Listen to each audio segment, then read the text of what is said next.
where Sharon is standing by. But let's go to Kwara State now, where Ibrahim Alege is standing by. Ibrahim, what more can you tell us about this protest in Kwara State?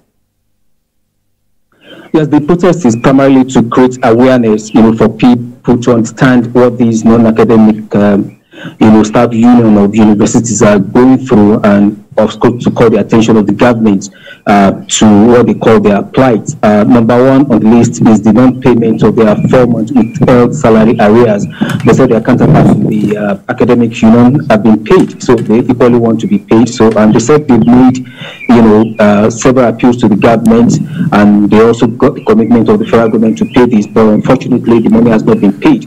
Also, on the front burner is the issue of the IPPIS. They equally, say that they do not want to be paid with IPPIS anymore. I recall that ASU is also charting the same cause, that they want to be paid with the IPPIS. They equally said that they understand that the president has approved that they be removed from the IPPIS, but unfortunately they are yet to be removed. So they are wondering, who is not carrying out the directive of the federal government. So they want this to be sorted out.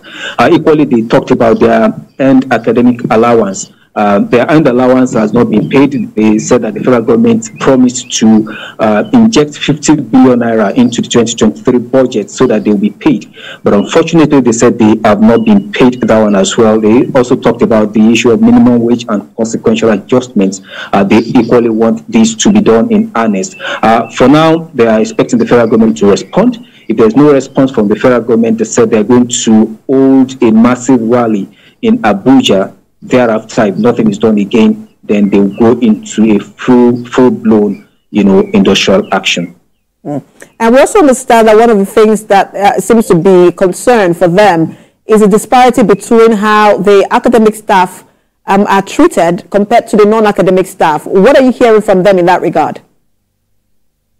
Yes, the basic example they cited in this aspect was when they went on strike, I think for some months, and the federal government approved that the academic staff be paid 4 months' salaries, arrears. But unfortunately, they said they have not been paid. So this is one of the disparities they are talking about. They said their colleagues in the academic environment, it's just that some, are into the academics while they are non-academics, and they should be treated equally. So this is a typical example that they brought out today, that while the academic staff have been paid, 4 months out of the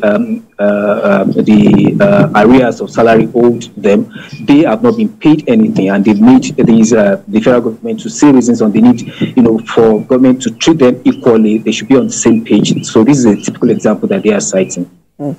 Ibrahim, thank you so much for that update. Of course, as a reporter live for us there in Kwara.